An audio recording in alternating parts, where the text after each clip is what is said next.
videocast, na verdade, um webinar interativo da UNEX. Na verdade, a gente tem uma série de atividades programadas para as próximas 2 semanas, com foco no Novembro Negro, né, na consciência negra, do dia 20. Hoje foram iniciadas já algumas atividades, então até o dia 24 de novembro a UNEX está realizando várias ações de celebração, promovendo processos de inclusão cultural, educativa em torno do Dia Nacional da Consciência Negra. Eu sou a Aline, sou jornalista e professora aqui da instituição do curso de Publicidade e Propaganda. E hoje a gente tem o prazer de receber nesse webinar interativo, que vai discutir a consciência negra, empreendedorismo e racismo religioso, 2 convidadas, né, 2 mulheres negras empoderadas, e que muito nos honra com a presença delas aqui. A gente tem a presença de Rosilene, que vai se apresentar, e também de Kissy. Eu tenho aqui um amplo currículo das 2, mas eu acho importante que vocês mesmos se apresentem para a gente iniciar aí essa troca em torno do webinar. Vamos começar, Kissy, Rose. Boa noite a todas, a todos e a todes. Eu sou Rosilene Santana, mais conhecida como Iarose no Fum, Ia quer dizer mãe. Sou da nação de Quetu, quer dizer, da nossa nação, nosso todo-poderoso, nosso Deus é Oxóssi, mas a casa de Oxum. Sou mulher negra, lésbica, mãe, avó, sou de movimento social, eu sou plural dentro do movimento social. Estou presidente do Conselho de Igualdade Racial também. Aí eu acho que quando eu falo plural, já coloquei muitas coisas, né? Me graduei também aqui em 2013, se eu não me engano. Já fiz alguns mestrados, um mestrado e algumas pós, mais ligada à minha realidade, que foi psicologia social e antropologia, cannabis, que é muito interessante para a gente também de povos de terreiro. Quando a gente fala de cannabis, a gente tem que falar porque a gente toma chá de erva doce, erva cidreira, e a gente também tem que falar que a gente chama chá de maconha, que a gente toma isso porque nós temos pessoas morrendo, e por conta do preconceito, por conta de toda essa história que vem dizendo da maconha, a gente não fala que é canabidiol, que é cannabis. Então as pessoas ficam sem saber o que é isso. A outra coisa, também terminei uma pós agora em fitoterapia e pressão terapêutica, que também é ligada com as nossas ervas também. Coisa boa. Pelo visto, a conversa vai ser bastante rica.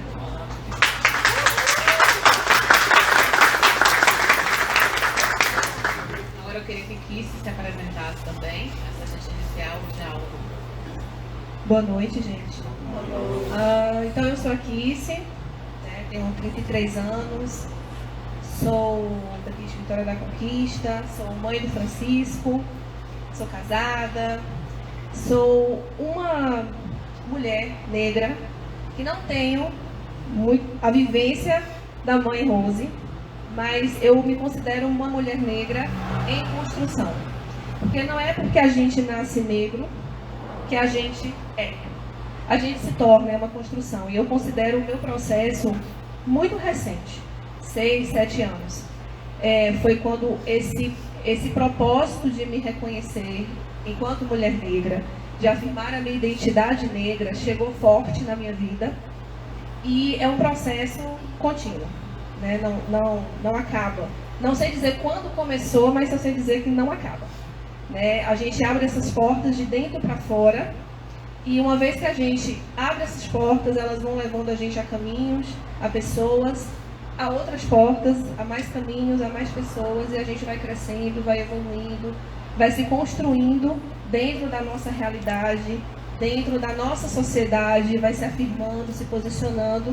E esse é um trabalho que me transformou e me transforma muito enquanto mulher negra.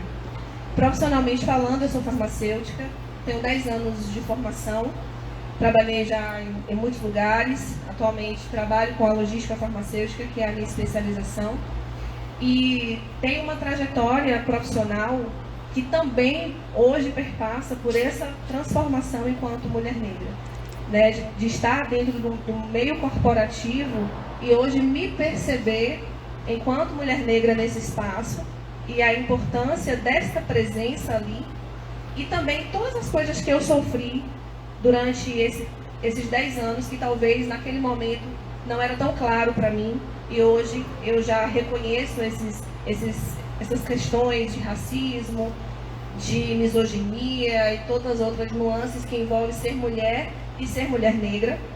Então, esse trabalho, né, profissional, a minha atividade profissional, que é algo muito importante para a minha vida enquanto pessoa, enquanto formação da minha essência, hoje também perpassa por esse lugar, né, por essa visão de negritude e de afirmação nos meus espaços de ocupação. Sim.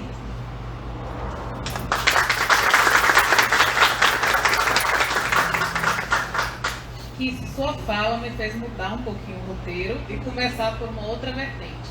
Você menciona aí sobre uma percepção enquanto mulher negra. Eu acho que é muito importante a gente evidenciar colorismos, tonalidades de pele, reconhecimento e dizer que o cor da pele, né, vai muito mais além do que qualquer outro tipo de nomenclatura. E aí eu queria começar com essa abordagem, como você se reconheceu enquanto mulher negra, e aproveitar também para a Rose fazer algum comentário, né, das suas vivências, tanto no que diz respeito à infância, adolescência, como é que a percepção enquanto negra, mulher negra, vem à tona para vocês.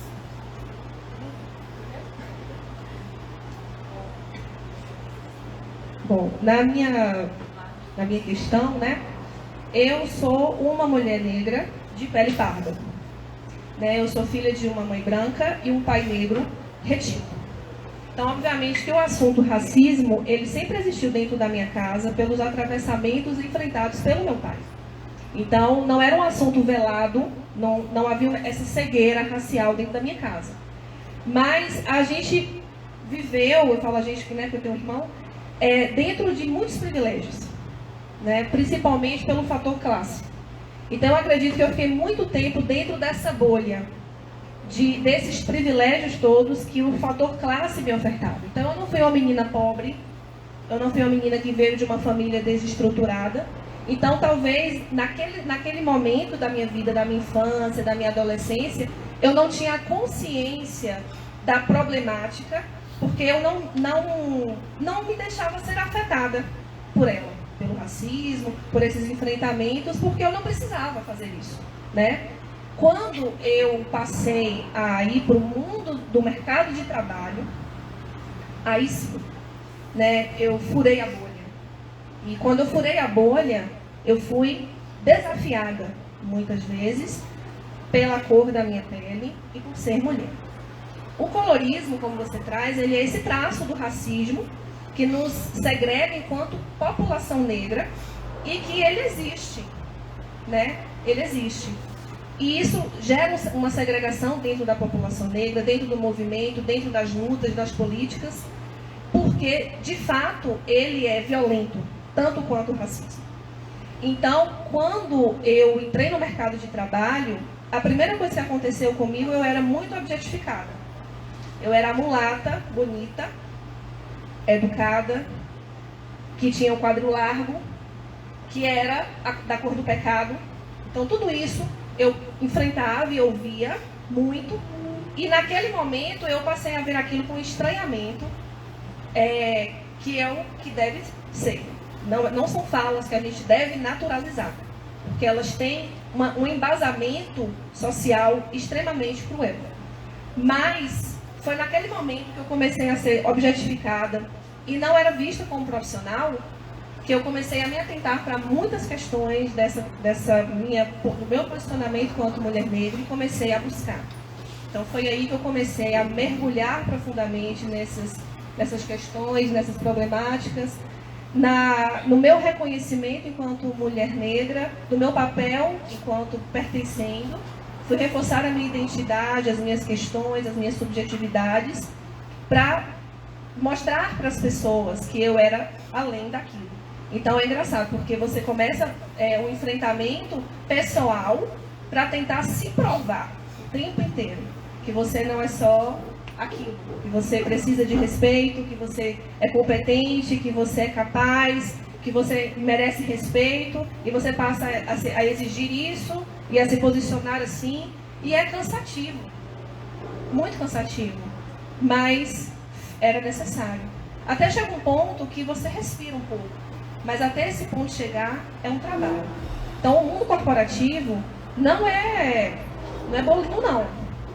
Para a mulher, dentro do mundo corporativo não é fácil, e para uma mulher negra não é fácil mesmo. Então foi nesse momento que essa construção da identidade negra chegou. Foi quando eu precisei enfrentar o mercado de trabalho. Então, não era que eu não sabia que eu era negra, mas eu não me pertencia enquanto mulher negra. E o momento foi isso, quando eu cheguei no mercado de trabalho. Sem dúvida. Mãe Rose, agora o seu relato. A gente, dentro do movimento feminista, dentro do movimento feminista de mulheres pretas, a gente tem que nos autoafirmar, porque o movimento feminista não começou quando as mulheres fez aquela revolução dos sutiãs, começar dentro das senzalas, começar dentro dos terreiros. E os terreiros, desculpa gente que eu fiz a cirurgia ontem, viu? Quando a gente fala dessa questão de nos autoafirmar, que a revolução feminista começou com mulheres brancas. Sofremos racismo uma vez em Brasília por estarem em uma conferência feminista e a próxima seria uma conferência de LGBTQIA+. E aí na época a gente sofreu, que não era crime ainda, né? Esse racismo LGBTfobia dentro do aeroporto em Brasília. Mas isso também sofremos quando eles disseram, as mulheres brancas feministas disseram que, gente, vai ter uma conferência para ver mulher com mulher se beijando e homem com homem. Aí quando você vê que o racismo ele não é só isso. Eu acho que pode ter alguém do direito que pode falar, eu sou um do direito, sou leiga, mas hoje a LGBTQIA+, fobia é equiparada a crime de racismo. Então a gente não pode falar do crime de racismo se não falar da LGBTfobia, se não falar das senzalas, se não dizer que começaram os quilombos dentro dos terreiros, porque ela tem quilombo, mas quilombo apostólico, católico apostólico romano, tem sim, mas dentro dessas comunidades quilombolas também tem o povo de Umbanda, tem o povo de terreiro, e tem a mesma pessoa que vai na missa, ele vai dentro dos terreiros. E a gente tem que dizer, companheira, que eu sou uma mulher pobre, nasci dentro de uma mulher solo, de um homem que tinha várias mulheres, que foram 52 irmãos, caminhoneiro. Então a gente teve que sobreviver. Minha mãe é uma mulher preta, uma mulher de periferia, de zona rural, e que veio para a conquista, embelezou pelo meu pai e veio. Meu pai é um homem de cor, não de cor, mas de pele vermelha, cabelo duro, nariz grande, um homem negro também, porque negro não é só cor de pele, são traços, a gente tem que ver isso, porque a gente pode ter uma mulher de pele clara e cabelo liso, de olhos verdes, que era a minha avó, era dessa forma, e é uma mulher negra. E eu não sou morena, porque vem de mulata vem de mula, que é mulher fértil, e quando as mulheres engravidavam do senhor de engenho, os jesuítas, junto com o capitalismo, abortavam essas crianças metendo a mão na vagina, e essas mulheres ficavam inférteis, e aí por isso mula não pare. Então veio o tal da mulata. E eu também não sou pardal, que todo mundo diz que a carne de pardal amarga, então eu não sou pardo. O PGE tem que rever isso, e tem que rever na próxima conferência de promoção da igualdade racial, porque nós mulheres e mulheres pretas não somos o mínimo, nós somos o máximo. Nós fizemos a revolução. A gente trabalha mais do que homens, e homens pretos e homens brancos. E feliz de você, companheira, porque é difícil a gente ver uma mulher preta e dizer que nasceu de uma família estruturada, porque a maioria de nós nascemos de família desestruturada, inclusive mulheres estrupadas pelos próprios patrões, e até hoje, em não divulgar por medo de represália e com medo de perder o trabalho.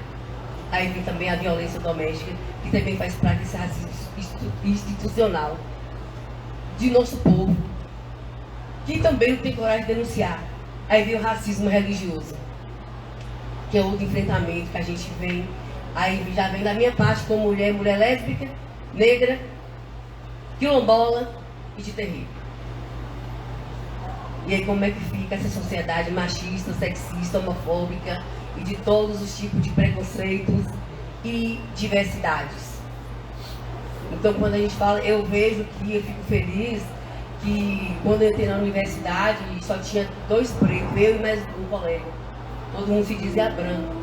E a gente vê essa faculdade, uma faculdade hoje, com tanta cara preta, tanta cara de mulheres e homens pretos, um homem lindo daquele usando blecão, uma mulher linda daquela usando tal, porque a gente não pode dizer hoje que você é homem, que você é mulher, você é uma pessoa, porque até o gênero que vai dizer você não sou mulher. A maneira que você veste não quer dizer que você é uma mulher, que você é um homem. Então a gente também tem que discutir gênero. Quando fala da consciência negra, a discussão tem que ser feita o ano todo e em todas as matérias, que é o racismo. Como luta, né, na lida, no dia a dia mesmo. Eu acho que é um trabalho que é diário, né? É todo dia a gente se afirma, a gente se posiciona, a gente se postura, e tudo que a gente escolhe, o que a gente escolhe fazer, o que a gente escolhe consumir, tudo fala sobre isso, né? Quem que eu estou deixando famoso? No bolso de quem que eu estou colocando dinheiro? Né? Então hoje esse questionamento passa muito por mim quando eu vou consumir, quando eu vou me orientar, os lugares onde eu vou me posicionar, a forma como eu arrumo meu cabelo, né? Então tudo isso fala sobre mim, sobre as minhas escolhas e a minha luta individual contra o racismo. Porque quando eu tranço meu cabelo, a maioria das pessoas perguntam, pra quê? Por quê? Não entendem o que é isso, o seu cabelo assim, o seu cabelo assado. Ninguém entende, né? E às vezes eu explico, às vezes não, sabe? Às vezes eu deixo, porque às vezes é cansativo mesmo. Mas o fato de eu trançar o meu cabelo, quando eu quero, aonde eu quero, ir com ele como eu quero, fala muito sobre a minha posição enquanto mulher negra de existir e de transitar nos meus espaços da forma como eu quero, né? Na forma como eu quero apresentar a minha negritude. Então eu venho nesse movimento de isso, eu sou isso e estou assim, e sou assim, e vocês que lutam. É meio que isso, assim, sabe? Quando eu entrei no candomblé, isso ficou muito mais forte na minha vida, mas muito mais. Assim, eu costumo dizer que tem um antes e um depois dessa identidade negra, depois do candomblé da minha vida, sem dúvida nenhuma. As religiões de matriz africana sempre fizeram parte da minha família, da minha vida. A gente sempre teve vivências em terreiro, de rezar, de tomar banho de folha, de ir no caruru, de ir numa coisa, mas nada como segmento religioso. Em 2018, eu fui no terreiro fazer um jogo de carta com a Ayá e um mês eu tinha perdido meu ouvido e nunca mais saí de lá. No dia que eu coloquei a minha cabeça dentro do terreiro, a minha cabeça mudou. E aquilo me transformou profundamente enquanto mulher negra. Então eu acho que não tem como mais eu falar da minha identidade negra, de mim enquanto negra, sem falar da influência que o candomblé existiu na minha vida e existe.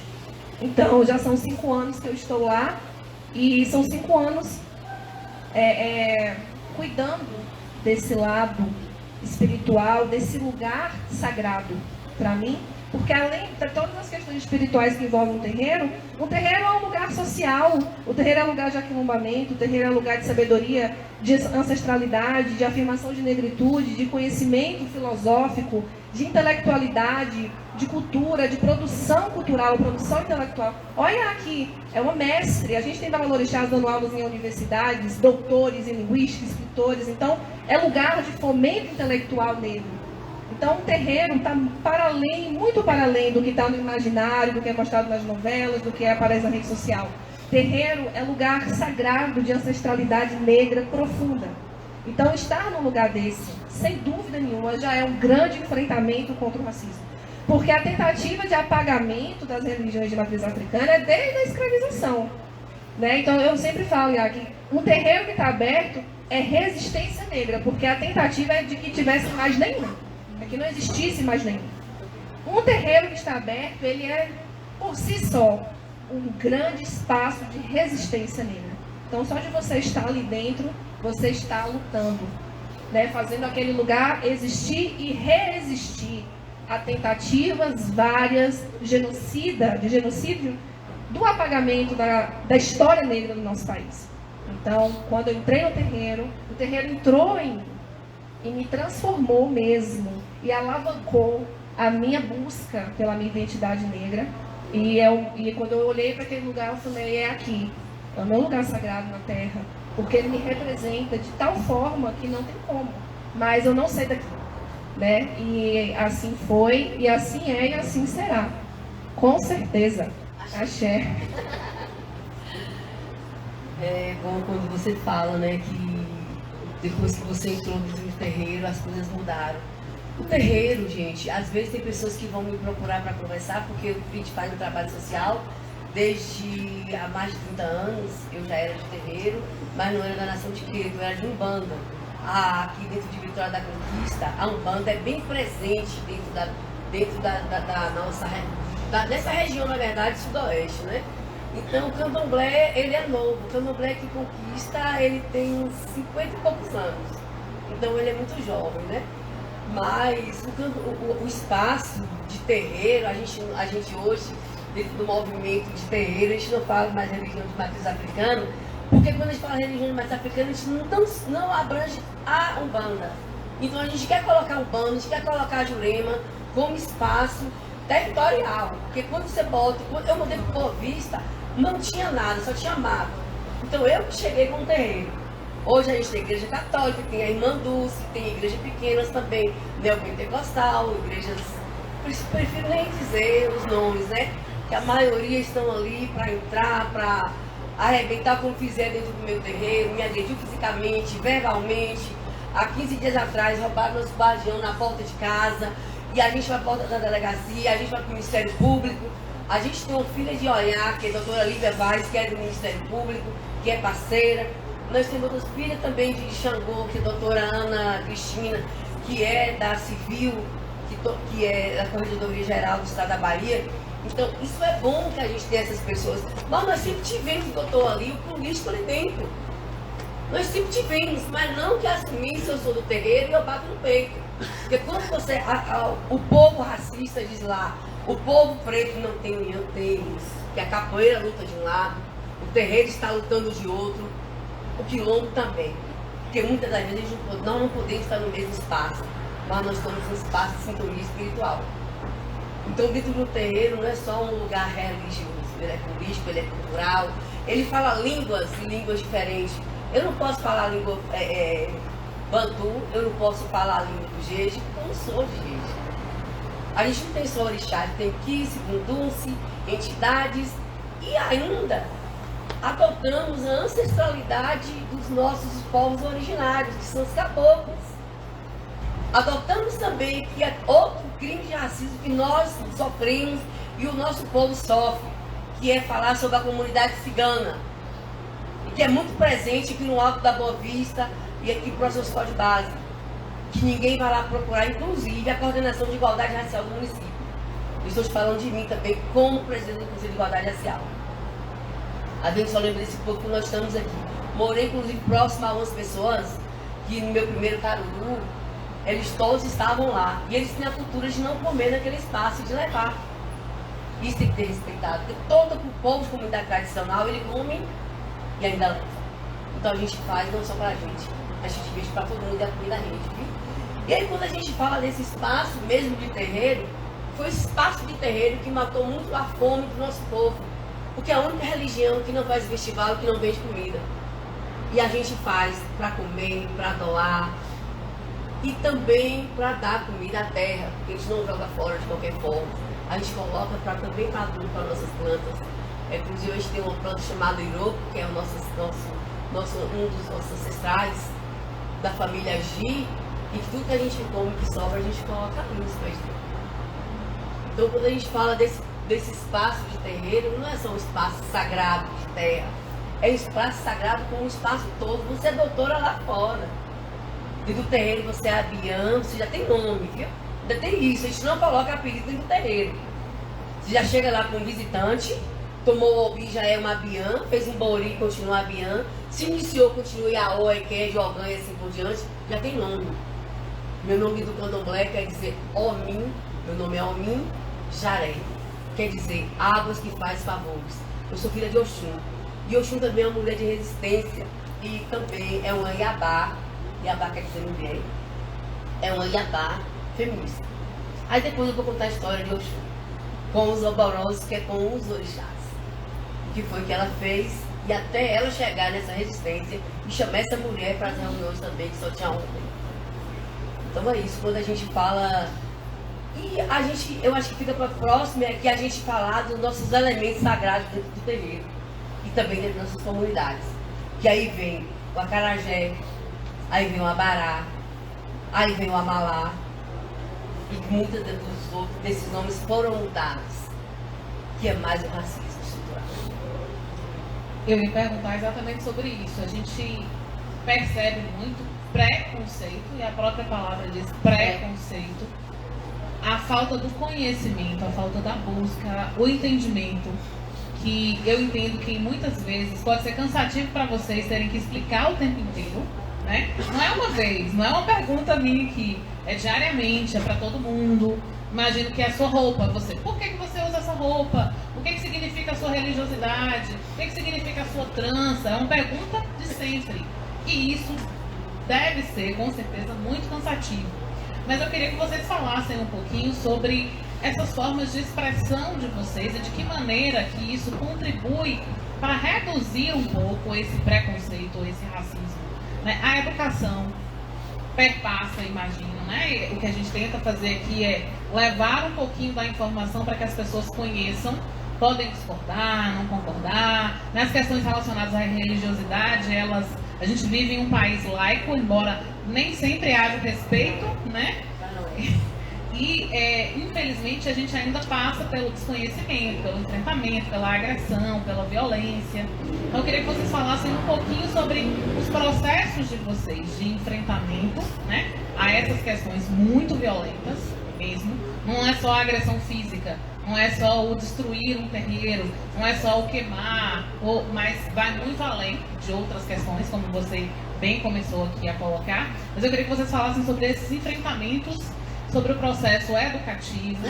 A gente tem aí a Baila atualmente, né, uma nova expressão de letramento racial que vem sendo criticada por alguns, mas que é fundamental, de fundamental importância, que comece pelas nossas crianças, para que a gente tenha um nível de entendimento maior, para que vocês não tenham que responder o tempo inteiro sobre questões, né? Você contou aí a respeito do termo mulata, mas tem muitos outros termos que são utilizados de forma indevida na língua portuguesa. Denegrir, a coseta preta, várias outras, criado mudo, muitas outras, feito nas coxas, muitas outras expressões que infelizmente a gente reproduz por desconhecer. Mas a gente já tem fonte de informação para não ter que ser vocês o tempo inteiro tendo que explicar. Então eu queria que vocês só falassem em termos até mesmo de movimento, mesmo de condutas individuais, de que maneira que esse processo de educação e até mesmo datas como a Consciência Negra ou Novembro Negro servem pelo menos para tentar tornar mais claro, trazer esse debate à tona, fazer com que as pessoas entendam um pouco e pelo menos minimamente respeitem.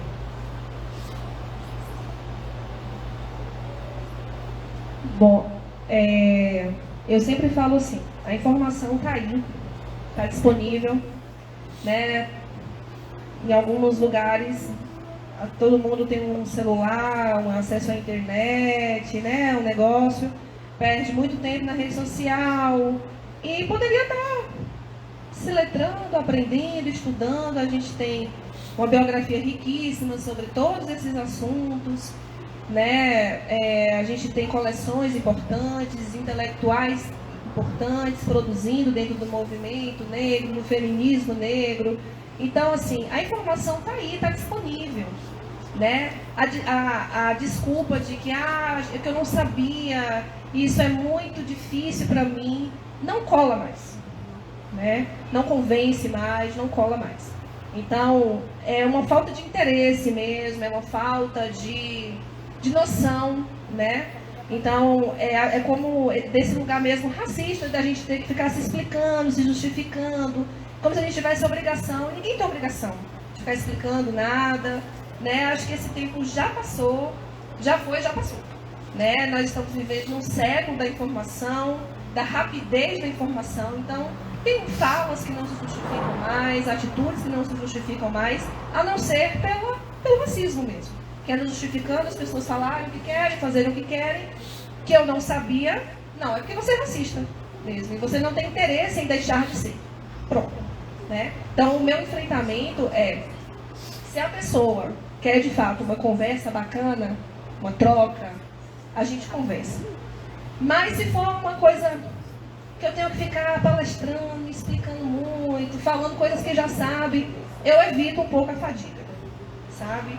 Então eu estou no processo assim de poupar a minha energia um pouco, a minha saliva, no sentido dessas provocações. Eu não entro mais nas provocações, né? É usar os meios que a gente tem. Eu não estou mais nas coisas, não estou mais. Essa energia, ela não flui mais em mim, sabe? Eu acho que essa força que chega, justamente por esse afirmamento, acho que trouxe muito isso para mim, de ter a sabedoria do que é e do que não é, sabe? De aonde eu tenho que afiar minha língua e aonde eu tenho que guardá-la.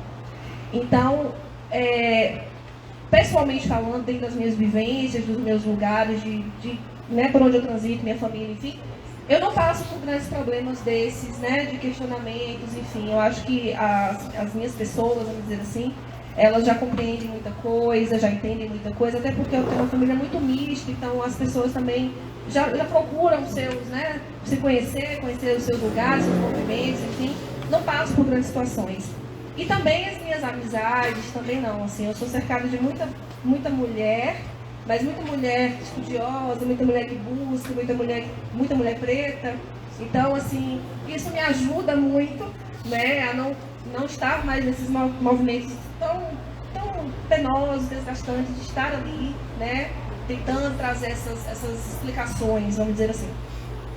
Mas eu sempre falo sobre isso, sobre o letrar. Gente, é tanto escritor, assim, acho que se eu passar uma vida inteira não dá para ler todo mundo, né? Desde uma Lélia Gonzalez, uma Grada Quilomba, uma Jamila Ribeiro, uma Carla Cotirene, o professor Sidney Nogueira, é tanta gente, sabe? A Conceição Evaristo, a literatura está aí vasta, está aí acontecendo, as informações, as revistas, tudo, né? A rede social, tem páginas incríveis sobre esses assuntos, né? Então não tem mais um porquê de dizer que não fiz porque eu não sabia. Não, fez porque você é racista. Reconhece-se enquanto racista e vá resolver o seu BO, sabe? Porque não tem mais esse tempo para a gente ficar remoendo coisas que já foi. Agora é daqui para frente, o movimento não vai recuar, o povo preto não vai recuar, então quem está aí que acelere, né? Que acelere o passo, corra atrás para se informar, para saber, porque a gente está correndo atrás de outras coisas, né, mãe? A gente está correndo atrás de produzir, de criar filhos, de criar gente, de educar gente, de transformar, de mudar, de lutar. A gente não tem mais tempo de ficar explicando porque é que eu tranço meu cabelo, entendeu? Eu concordo. Mais uma vez, eu dou pau para você, porque eu também ando com essas pessoas que têm doutorado, que têm PhD, que têm tal, mas eu ainda vou no quilombo de novo e volto também para a mãe Estela, para a mãe fulana, para as 3 princesas que criaram a Casa Branca, que foram PT de Candomblé do Brasil, e que eram doutoras, PhDs, no conhecimento que trouxe esse legado para mim, popular. E aí, sorte de uma de nós que fizemos um curso superior, que a minha mãe não conseguiu, e foi professora leiga dentro do quilombo. Isso é muito bom. Infelizmente, ou felizmente, essas pessoas doutoras de conhecimento, eu volto e digo essas mulheres que são resistentes, e aí a gente vai falar do acarajé. Eu comparo a baiana de acarajé e o acará. O acará, o sagrado da igreja católica ou da igreja evangélica, é Santa Ceia. Pra gente também. É uma comida de Oiá, é uma comida de Xangô, é uma comida de Oxumaré, é uma comida de Nego Terreiro. É uma comida africana, não é uma comida baiana. É ancestral. Mas onde a gente já vê essa comida com bolinho de Jesus voltará. A gente não vem conquista mais ninguém vestida a caráter. Eu também sou baiana de acarajé. Eu tenho 20 anos de associação de baianos de acarajé, que chama ABAN, e Mingau também. O Mingau também é tombado. Desculpa, o Mingau não é tombado, mas a baiana que está lá também, ela é tombada. E a gente, dia agora, no dia 25, é o dia da baiana de acarajé. Aí a gente volta, a acarajé nasceu aonde? Recôncavo, assim, para vender, em Salvador. E aí foi mais uma resistência das mulheres, porque nossos homens caíram no mundo das drogas, que foi o álcool. A mesma história continua. Não mudou nada. Nós temos leis, não precisamos mais de papel. O que nós precisamos é que essas políticas públicas sejam implementadas de verdade. Que papel a gente já tem. O país Brasil não é laico. Ele é cristão.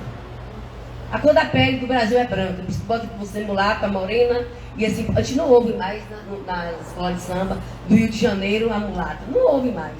Mas até algum tempo atrás, alguns 10 anos, era chamada de mulata. E aí, como é que faz eu, barreiro de acarajé, de terreiro, de candomblé, que tenho o meu direito como mulher de ancestralidade, vender meu acará na praça e vestir da caráter? Pra todo mundo tá lá com o bolinho de Jesus, porque Jesus é melhor do que o meu orixá, do meu inquis, do meu gunduço, do que Maria, do que Buda, do que qualquer um outro ancestral. Vocês comem tanta coisa que é dentro do candomblé, vocês falam tantas palavras que é dentro do candomblé. Calunga. Quem é que não conhece Calunga? Quem ergue a mão, por favor? Calunga. Quem não conhece Calunga? Calunga é um rato pequeno, conhecido aqui no Brasil. Mas Calunga, na língua bantu, quer dizer cemitério. Então tem tanta coisa que a gente fala e diz que não aceita, porque é coisa de povo de candomblé, povo de coisa de Satanás. Primeiro que a gente não tem nenhum mal dentro do candomblé. O mal é você. Mas você tem que responsabilizar alguém, aí arrumou Satanás. Então quem colocou Satanás, como demônio, como tudo, como aquilo, não foi a gente, foi o cristianismo. Então a gente já não tem demônio, nem diabo, nem Satanás. Aí vem a bela da mulher, que ela é empreendedora até hoje, como eu, sou 1001 utilidades. Por que a mulher negra tem que ser melhor, tem que ser maior do que a mulher branca? Ela não tem que ser, ela é. Não é que ela é. A sociedade impôs para que ela fosse dessa forma. Que ela tem que fazer faxina em 4, 5 casas, enquanto a mulher branca, ela tem uma empregada e dá aula em 2 universidades. A gente não. A gente faz faxina.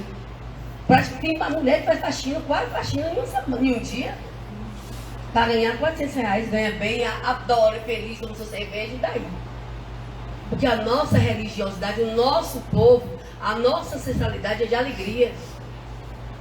A gente chupa um queimado, faz festa. A gente dá paó, agradece o tempo todo pelo que a gente tem. É tanto que a gente já acorda pisando e pedindo, ó, dando muito umbá, Ori. Ori é o primeiro orixá que nasce e que todo mundo cultua. Inclusive as religiões neopentecostal.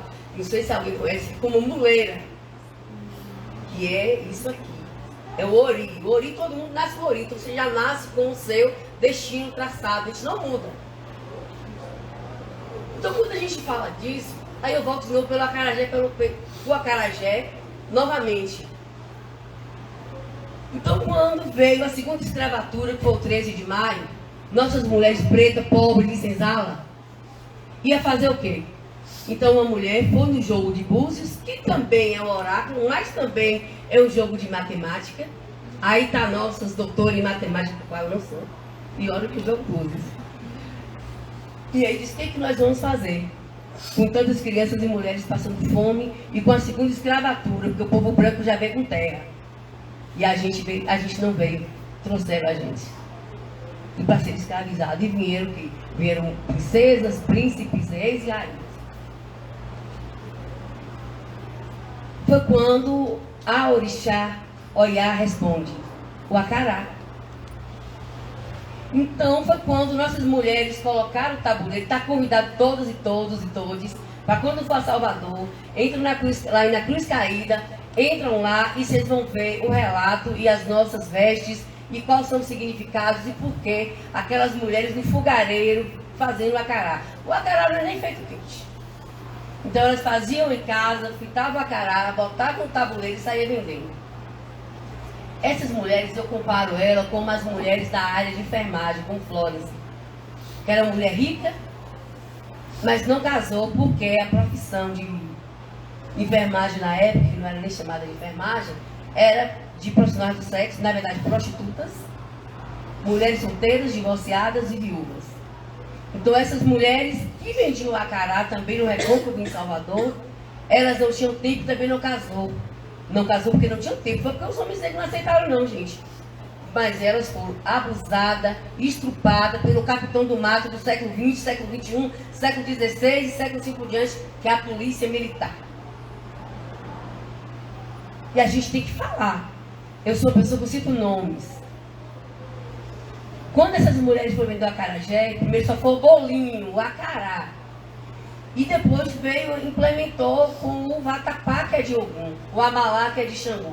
E aí veio a salada, que aí já não faz mais parte da nossa ancestralidade. A pimenta se faz. Porque a mesma pimenta que esquenta, ela também esfria. O dendê, que ele é quente, ele também esfria.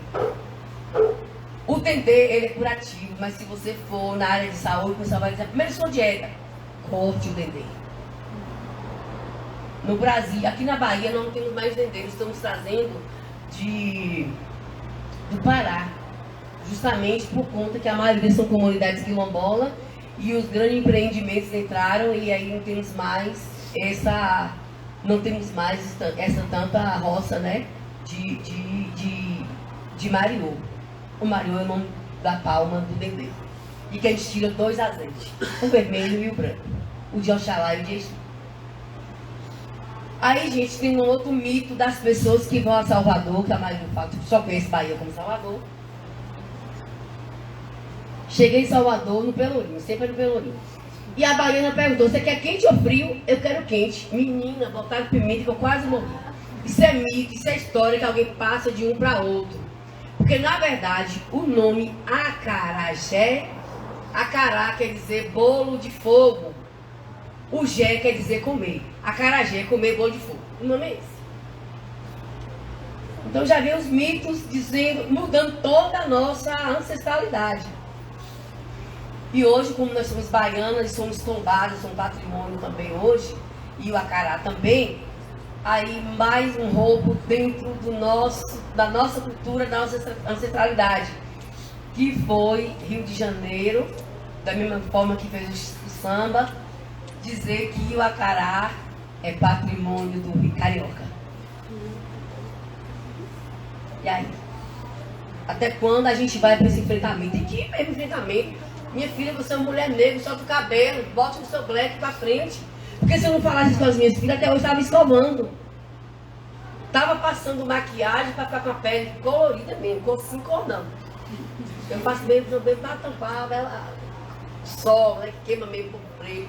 Mas que tem a pele melanina menos um pouco. Então a gente tem que dizer para essas mulheres pretas, para essas mulheres de cor mais clara, dizer, você é uma mulher preta. Você não é uma mulher morena. Você não é uma mulher chocolate. Marrom bombom. Nada, não é isso. Então a gente vê com esse empreendimento dentro dos terreiros, que é quando você chega lá é uma faculdade. Lá é uma cidade dentro de um bairro, e aí você vê uma cidade dentro de um bairro e uma cidade dentro, quando a gente vai de Salvador, na capital, a gente vê ali, chega ali na Casa Branca, nos meus terreiros, você vê tanta simplicidade, tanta pessoas humildes, quando eu cheguei no terreiro, eu falei, porra, aquela mulher é doutora, eu vou chegar ela de doutora aqui, velho? Porra, como é que eu vou falar com ela? Não. Qual é o seu nome? Eu sou Iaô, muito bá, mãe. Então, eu bato, Paulo. Eu boto meu ourinho no chão, minha cabeça no chão, meu eledá. Isso aqui é ourinho, isso é eledá. Eu boto o meu eledá no chão, pedindo o caminho que você tem. Olha, eu peço o caminho que você tem para que eu siga seus passos. O passo de prosperidade, não de sofrimento, porque nós todas e todos passamos durante toda essa época de escravatura e nós continuamos ainda na escravatura. Gente, uma aula para todos nós, né? Acho que é muito importante todas essas falas, né, de vocês, demonstrando as rotinas de vocês, mas demonstrando também a luta, a resistência, que é o tempo inteiro, que eu entendo que ela é diária, né? Quando você traz aí que a informação está muito fácil para todos, de fato tá, cabe a todos nós ir em busca de informações, né? E principalmente evitando a desinformação, evitando falar coisas erradas, né? Trazer algumas falhas mesmo assim.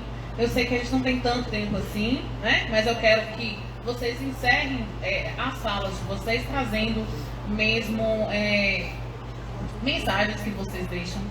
Né? Eu sei que o Novembro Negro é muito pouco ainda, mas eu acho muito importante, né, que se deixem mesmo mensagens no que diz respeito à resistência, à luta, a todos incorporarmos uma luta antirracista, porque isso deve ser de todos, não deve ser só da mulher negra, não deve ser só do povo de terreiro, não deve ser só de uma faculdade, não deve ser só de uma família, mas tem que ser uma luta coletiva, senão a gente vai continuar falando e sem ter um retorno tão efetivo. Então eu queria que vocês fizessem uma fala de encerramento, né? Levando em consideração mesmo aí o que o coração de vocês quer expor diante da plateia que está aqui, da transmissão que está sendo feita também, para que a gente deixe marcas, né? E saia melhor do que a gente entrou aqui hoje. Era só para complementar mesmo a fala da questão da educação. Nós temos o Estatuto da Igualdade Racial, e a maioria dessas pessoas que me representam aqui na Bahia também já estão no Orum quer dizer o espaço sagrado, né, da espiritualidade, ou o céu, como as pessoas dizem, como Vilma Reis, como Luísa Bairros, que já se foi ministra também da Igualdade Racial, secretária de Política Pública aqui de Igualdade Racial do Estado da Bahia, e assim outras pessoas. Então foi bem no mandato inicial do presidente Lula, nós conseguimos aprovar o Estatuto da Igualdade Racial, não da forma da gente. E aqui em Conquista foi a maioria, todos os professores eu acho que de primeira, eu não sei mais nem como dizer, se era prezinho na época, como é que era, muda tanto, né? Na minha idade era prezinho, viu, gente? Mas eu só tenho 15 ainda. Então eu dizia, esses professores eles foram preparados, tiveram várias capacitações para falar sobre a Lei 10.639. Mas quando chegavam lá, eles achavam que ia falar de terreiro de candomblé. Mas você falar de Jesus, você não vai falar do cristianismo, você vai falar da pessoa revolucionista que ele foi. Então, se você falar de orixá, você não está falando de orixá, de Mundus, você está falando da natureza. Porque todas as vezes que a gente bebe água, a gente agradece ao Xum. Toda vez que a gente entra na água, a gente agradece a Iemanjá, da água salgada. Toda vez que a gente entra na lagoa, a gente agradece a Nanã. Toda vez que a gente entra no cemitério, a gente agradece ao Baluaê. Toda vez que a gente vai para a luta, a gente agradece Ogum. Toda vez que a gente come, que tem comida farta, Oxóssi. Toda vez que a gente tem paz, tranquilidade, a gente está naquele aflito, Oxalá, Olutumaré, que é o grande criador. E assim por diante. Então, essas professoras se recusaram. Inclusive, minhas filhas elas foram, sentiu vários crimes de racismo. A gente tem que nos autoafirmar que racismo é crime. Dentro da escola, porque elas se iniciaram muito novinhas. Uma tem 19 anos e tem 16 anos de iniciada, filha de Nanã, do terreiro Omititum de Pairude. Também um professor doutor da rede municipal. Professor de História também, professor Pairude, que é do Omititum, terreiro que fica no Bruno Bacelar, que é um quilombo urbano também, identificado, titularizado. Então, a gente quer falar de racismo, as pessoas estão aí, sabe? Eu fui uma das pessoas, e algumas pessoas de movimento falam povo preto, de movimento também, sociais, tanto com LGBT, terreiros, quilombo e assim por diante. Nós criamos também a primeira ouvidoria da Defensoria do Estado da Bahia, formado pelo movimento social. Até a ouvidora geral tem que ser de movimento social. Então a primeira foi mulher preta, a terceira mulher preta, a quarta mulher preta, e agora mulher preta jovem, bem jovenzinha ela. Então a gente fica feliz porque tem conhecimento. E nós temos uma cartilha dentro da Defensoria que fala sobre povos de comunidades de terreiro. E todo mundo tem acesso. Então essa falta de informação não é falta de informação, não. É porque você é racista, você é um criminoso ou criminosa mesmo. Concordo, e a mensagem que eu deixo é que não fique só aqui, que vocês verem além. Não é só esse racismo de dizer que você é preto, ou me chamou de preto, não vou falar, eu tenho medo de morrer, não. Pega o celular, grave e vai para o embate. Não importa onde seja. Passou a mão na tua perna, é assédio. Tudo. Principalmente as mulheres pretas, que são mais assediadas. Que são gostosas, que são bonitas, que são resistentes. Na área de saúde, a mulher preta sabe que a anestesia é menos.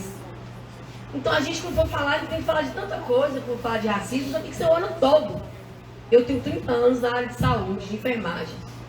Eu já fui, inclusive da Santa Casa, que de Santa Casa, ela não tem nenhuma De jeito nenhum.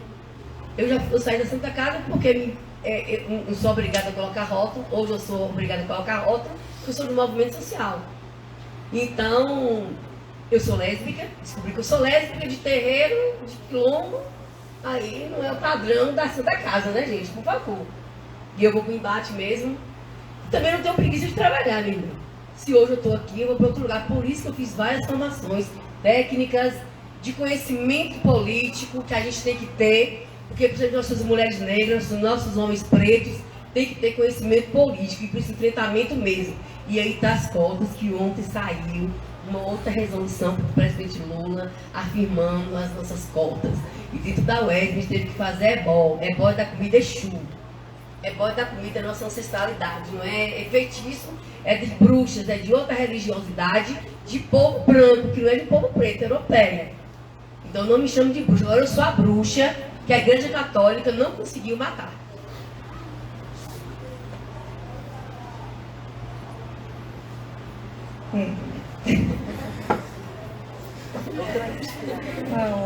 A gente, outra bruxa, né, mãe? O que dizer mais, né, gente? O que dizer mais? É riqueza. O terreiro é isso aqui, ó. É riqueza pura. Né? Eu quando estou no terreiro, eu falo assim, meu pai, Oxalá, eu vou conseguir nunca aprender tudo. Não tem como, é impossível, é impossível. É muita coisa, é muito assunto, é muita riqueza. Cada pessoa que chega traz uma coisa, traz uma riqueza, traz um conhecimento. E as pessoas se encontram, e quando os babalorixás se encontram, eu falo, Deus, quanta riqueza, quanto ensinamento. Porque é isso, né?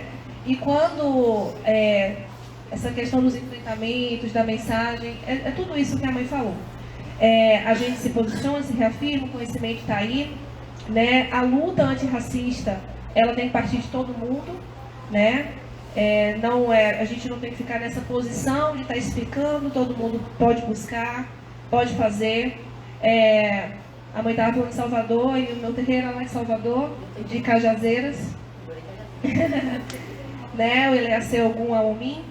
E a Loixá, mãe Sandra, é uma amiga, está para além da minha mãe de santo, ela é uma amiga, é uma confidente, é alguém que me ajuda, que me ampara, que me acolhe nas minhas dores, nas minhas dúvidas.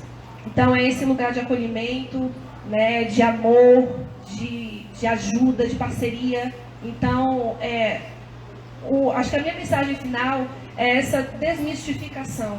Eu queria que cada pessoa que veio aqui hoje, que esteja na transmissão, que consiga desmistificar um pouco a visão preconceituosa e racista sobre o candomblé, sobre o terreiro. Nós somos pessoas que existimos, que estudamos, que casamos, que trabalhamos, que estudamos, né? Não é uma coisa que está lá, né? Tirar o terreiro desse lugar mistificado, como a mãe colocou, do lugar de bruxaria, de feitiço, de amarrações e de tanta coisa que realmente não tem nada de candomblé, né? Feitiço, feitiçaria é outra coisa, de outro lugar, não é de lá. O demônio não é de lá. Acho que a coisa que eu mais escuto é isso, né? Você é desses negócios de demônio, do satanismo, do ocultismo e de tantos ismos que eu nem sei dizer, mas assim, o demônio é um personagem cristão. O candomblé não tem demônio. A gente não trabalha com demônio. A gente não mexe com essas coisas de demônio. Eu falo sempre isso, porque o pessoal fala assim, você mexe com essas coisas, né? Eu falo... Então a gente não mexe com essas coisas de demônio. Não existe isso lá. Né? Lá é lugar de amor, de parceria, de trabalho, de acolhimento, de estudo, de ritualísticas importantes, de honra, de gratidão, de reverência, de referência e de resistência. Então, quando vocês verem uma mãe de santo na rua, alguém de branco, alguém de guia, lembra um pouco de hoje, lembra um pouco do que vocês escutaram aqui hoje. Tentem, né? Compreender de que aonde foi que eu aprendi que isso é mal, que isso não presta. Porque o racismo religioso, ele é um braço, ele é um tentáculo do racismo estrutural. Ele nasceu lá no processo de escravização, quando tudo que era preto foi colocado no pacote do maldito, do mal feito, do inferior. Né? A inferioridade preta justificou a escravização, fez branco escravizar preto sem peso na consciência. Então a religião foi no pacote. Né? E o racismo estruturou tudo muito bem estruturado, inclusive a religião preta. Né? Então, parar para pensar, por que eu não gosto? Por que eu sou tão intolerante com essas religiões? E não só o candomblé, com a umbanda, com o batuque, com tudo. Né? Da onde que vem isso? E eu acho que quando a gente fala de intolerância, a gente fala de sintoma. Né? A gente fala dos casos que são transmitidos, noticiados no jornal. Quando a gente fala de racismo religioso, a gente fala da doença. A gente fala da causa da intolerância. A gente fala do porquê que as pessoas vão lá no terreiro agredir a mãe de santo. Baseado em quê? No quê? No racismo. Né? Então é ele que é essa doença, essa chaga que a gente precisa desestruturar. Né? Precisa aniquilar a cada dia. Né? E com a mudança, se você não é uma pessoa preta, isso não invalida você de lutar contra isso. Né? De reavaliar as suas atitudes, as suas performances sociais e de que forma você está contribuindo ou para reforçar ou para desestruturar esse processo. Né? Inclusive, branco tem privilégio branco, construído em cima de opressão de povo preto. Então já é um caminho, já é um começo. A gente reavaliar privilégios. Né? O privilégio que eu me beneficio até hoje simplesmente por ser branco. Então essa retirada dessa venda faz com que a gente abra os olhos e saia dessa bolha e desse mito da democracia racial, desse mito de país laico, né? Desse mito da beleza, desse mito de tudo que a gente vive.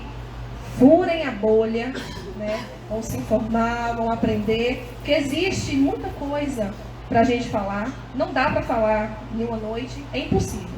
Né? É uma cebola com um monte de camada, e uma coisa puxa a outra, que vai, e são discussões imensas que devem ser feitas sempre. Momentos como esse fomentam essas discussões. Isso acontecer dentro da universidade é fundamental, né? E o convite é esse, é um descortinar, né? É um abrir visão, ampliar as visões, né? Para que a gente possa começar a transformar. Muita coisa já mudou, eu acredito na mudança, eu acredito em Exu. Se eu não acreditar nas mudanças, eu não acredito nele. Então eu acredito nas mudanças, mas não acredito em mudança sem luta. Não acredito em mudança sem transformação. Né? Então o convite é para uma transformação no olhar, né? na forma de ver e de agir, se movimentar enquanto jovens futuros profissionais, jovens universitários, jovens privilegiados, né? Que só de estar aqui estão privilegiados. Então, a gente revisar o tempo todo a nossa vida, né? Entender que ela não é o parâmetro. Né? Quando a gente sai desse lugar de existe um mundo para além da minha vida e dos meus parâmetros e das minhas vivências, a gente consegue abrir esse olhar. E quando a gente abre isso, é uma porta que nunca mais se fecha. E é bonito. É bonito quando a gente vê alguém buscando mudar. Né? A sociedade anseia por mudanças e para logo. Temos perguntas. Já ia terminar, mas não. Temos perguntas, vamos lá.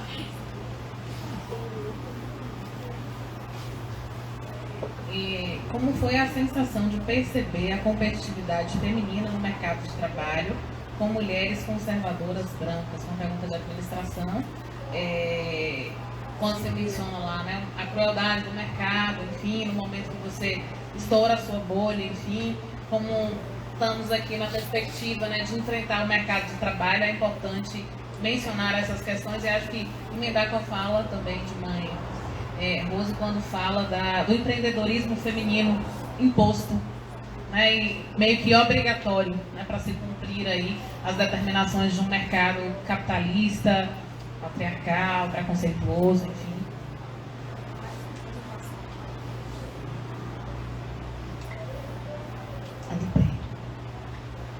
Quando eu peguei dizer obrigada.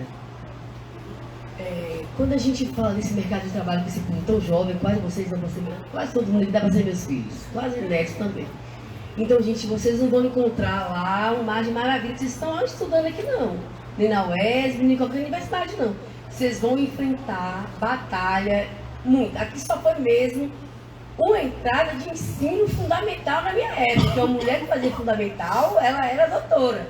Então, aí veio a universidade hoje, depois de 2000 em diante, né? A gente tem que colocar que foi de 2000 para cá, essa juventude toda dentro da universidade. Pessoas idosas também, mulheres trans, homens trans, assim por diante. Mas não vai ser fácil o mercado de trabalho para vocês, não, principalmente para mulheres pretas e para mulheres. Porque se for da área de saúde, eles vão olhar logo. A preferência é homem que tem força para segurar paciente. Aí vem a questão de você ter um doutorado, ter um mestrado e obriga que a gente tem que estudar. A gente é obrigado a ter que estudar. É bom, claro, maravilha. Mas se a pessoa não quer, eu vou falar para minha mãe com 70 e poucos que ela tem que voltar para a escola, que ela tem que terminar o ensino fundamental dela. Então, a gente vê também dentro das universidades, que é uma questão de políticas, né, de políticas públicas, que você tem que fazer isso. E tem que sim. Mas é um outro tipo de agressão. Você é obrigado, então você vai ter que terminar o curso superior. Se você olhar alguns advogados antigos, alguns médicos, você vê que só fizeram residência. Eu trabalhei com o Dr. Clóvis Assis, e a gente volta de novo para o crime de racismo, e quem se iniciou foi eu e a Dalta, irmã que vai DFTC. Se iniciou no Candomblé, né? A gente era de Umbandas. E foi Thalia, filha de Iemanjá, na pele bem clarinha. Todo mundo dizia, porra, só tinha pretão. Minha mãe também de Salvador, a gente lá em Salvador, em Vila Canária. Aí todo mundo preto, só tinha Thalia branca, filha do Dr. Clóvis, um cara que foi deputado estadual, federal também, se eu não me engano, tenho muita certeza, mas foi vice-prefeito aqui na cidade de Conquista, um político influente, a primeira clínica de pediátrica era dele, então estava diferente de mim de Adalto, mas entrou na Patagônia, cartão de reciclagem, fazendo trabalho doméstico para ganhar a troca, gente, que é aquele favor que hoje tem iFood, né? Quem fazia era a gente. Era rápido para ganhar os trocos. Então, a gente quando fala disso, a gente fica assim, administração, porra. Eu não tinha para encarar, mas parabéns para vocês. Vocês são guerreiros e guerreiros e guerreiros. E eu confio em vocês. Eu sei que vou encontrar vocês lá na administração, dizendo para mim, ó, mas ó, essa associação sua tá errada, vai por esse lado aqui, eu quero ver vocês lá. Mas que vai ser fácil, não vai ser. Então a gente não precisa estar dizendo, colocar essa fita bonita, que é isso, que é aquilo. E eu não falo só para a juventude preta, não. Eu falo para a branca também. Porque você vê eles procurando pessoas para trabalharem pelo primeiro emprego. Mas tem que ter experiência de 6 meses, eu não entendo. Aí você sai da faculdade agora, vão entrar agora em alguma política pública do governo do estado ou federal, mas tem que ter alguma experiência, nem que seja de estágio. E é difícil. A entidade não vai querer te dar 6 meses de curso, que você 6 meses de estágio. Ainda tem isso ainda. Então é difícil, não vai ser fácil. E eu digo para vocês, vocês só entrarem aqui, vocês são resistentes. Essa é a nossa símbolo de resistência, é esse símbolo com a mão fechada.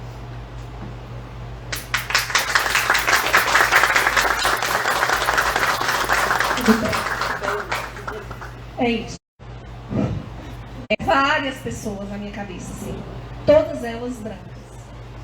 Né? Talvez essa reflexão eu tenha feito agora.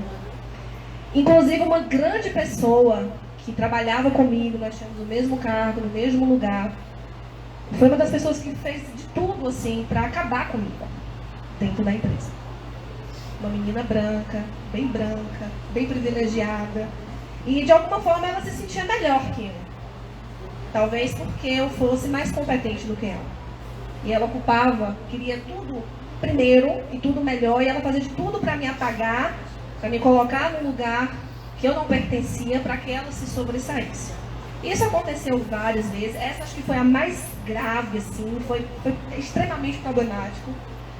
E chegou um ponto de falar assim, ou eu ou ela aqui, vou dar na cara dela, ou eu ou ela aqui, né? Tipo isso. Então foi nesse nível que chegou, de adoecimento, de muitos processos, que não é fácil, de ansiedade, de muitas coisas. Mas no meu último trabalho, eu consegui minimizar muito isso. Porque eu criei um recurso, eu ficava muito mais com os homens. Né? Eu preferia estar mais nos setores predominantemente masculinos. E isso não por conta que as meninas não eram boas, mas era uma defesa. Eu tinha muito medo de passar pelo que eu tinha passado antes. Gerar processos e competitividades que naquele lugar... Então, por um bom tempo, eu me interagia muito mais com os meus colegas homens. E eu trabalhava em distribuição farmacêutica, então tinha a logística que era predominantemente masculina, eram os homens que trabalhavam e eu estava lá, a única mulher.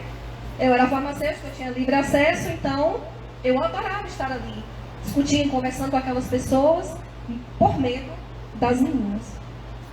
Então foi um bom tempo assim, até eu me abrir novamente para ser amiga das minhas colegas e descobrir amizades profundas que tenho até hoje. Mas não é fácil, a competitividade feminina dentro do mundo corporativo é muito grande, gente. É muito grande. Se afirmar, é uma disputa que é criada porque é o patriarcado mesmo que coloca e a gente passa a se rivalizar dentro da empresa, né? Uma quer ser melhor que a outra, mais bonita que a outra, o sapato melhor que a outra, minha bolsa foi X, meu celular foi Y, e aquela agonia, eu sou casado, você não é, eu tenho filho, você não tem, você já tá velho, tem 40, e aquele horror. E aí você fala assim, pra quê? Né? E aí você começa a ver de onde que vem tanta coisa, de onde que vem esse estímulo à rivalidade feminina. Né? E quando você vai descortinando também o feminismo, você vai entendendo que a gente tem que acabar com essa rivalidade feminina, essa competitividade feminina. A gente pode se ajudar, a gente pode se aliar, a gente pode fazer crescer, né, pessoalmente, profissionalmente, mas não é todo mundo que está aberto a isso, não. Não é. Principalmente quando você é, às vezes, a única mulher preta no meio de um monte de mulher branca. Tem muito... Isso é mimimi, isso é vitimismo, isso é uma série de coisas. E aí vem aquele outro processo profundo de você ter que estar falando sobre essas questões todas o tempo inteiro. Então, o mercado de trabalho para a mulher, todo mundo acha que quem é mulher aqui já escutou isso 1000 vezes. E se você é mulher preta, prepare-se, né, para enfrentar um mercado que é machista e que é racista. Extremamente machista e racista. Mas, gente, a gente tem que ir. A gente não pode se acovardar, não. A gente só muda, igual eu falo, no movimento. A gente não muda ficando em casa, a gente não muda calado, a gente não transforma com medo. A gente tem que ir. Tem que se mostrar, tem que se posicionar, tem que se qualificar e tem que continuar. Né? Porque se a gente para, tudo para. Né? E quando uma mulher preta se movimenta, toda uma sociedade se movimenta com ela. Então a gente não pode parar. Não pode. E eu sempre falo isso para todo mundo que me pergunta sobre esses desafios, enfim, continue. Continue a nadar, como diz a Dori, né? A gente não pode parar.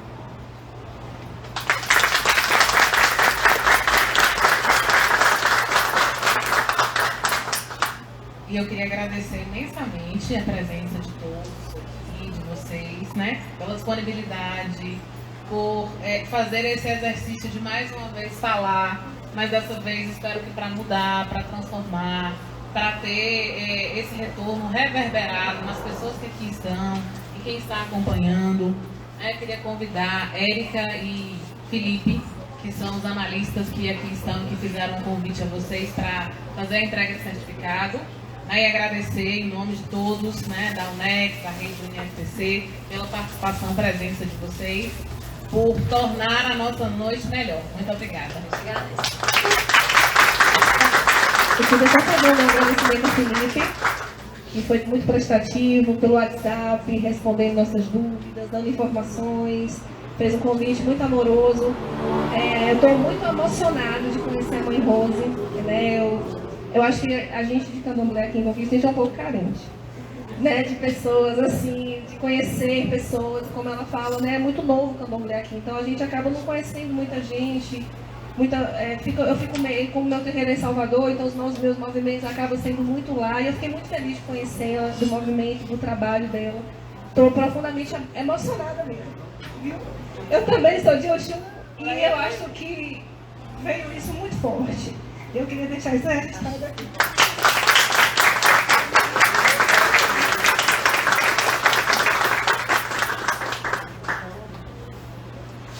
Eu também tenho fala, gente. Na verdade, Felipe, eu te pedir desculpa por ficar tão ausente, você mandando um recado, porque a gente desde mês passado, na verdade, nós estamos desde dia 17 de agosto, que uma amiga minha, irmã, foi assassinada em Salvador. Eu estava no hospital da Bahia fazendo cirurgia bariátrica, e aí Bernadette. Então, quando se cala e mata uma mulher preta, nasce 1000. E foi muito emocionante, sabe? Eu tive essa energia de vocês. Muito obrigada. A do pé, eu estou disponível, o terreiro também está disponível, não só para conhecer o que é o terreiro, mas conhecer o que é o povo preto, que a gente sofre. É passar um dia no terreiro, porque vocês, para poder falar algo mal ou bem, você tem que ter conhecimento. Então, todas e todos estão convidados. É próximo aqui no Boa Vista. E dia 16 de dezembro, a festa de Oxum.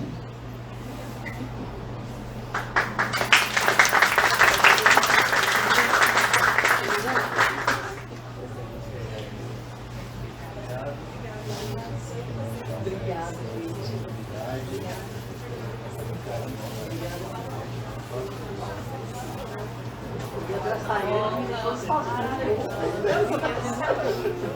Obrigada a vocês.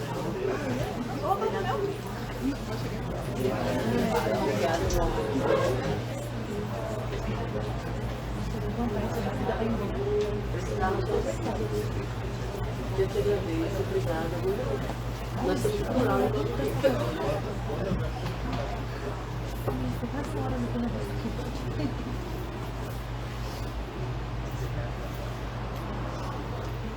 Obrigada. Obrigada, pessoal, a todos.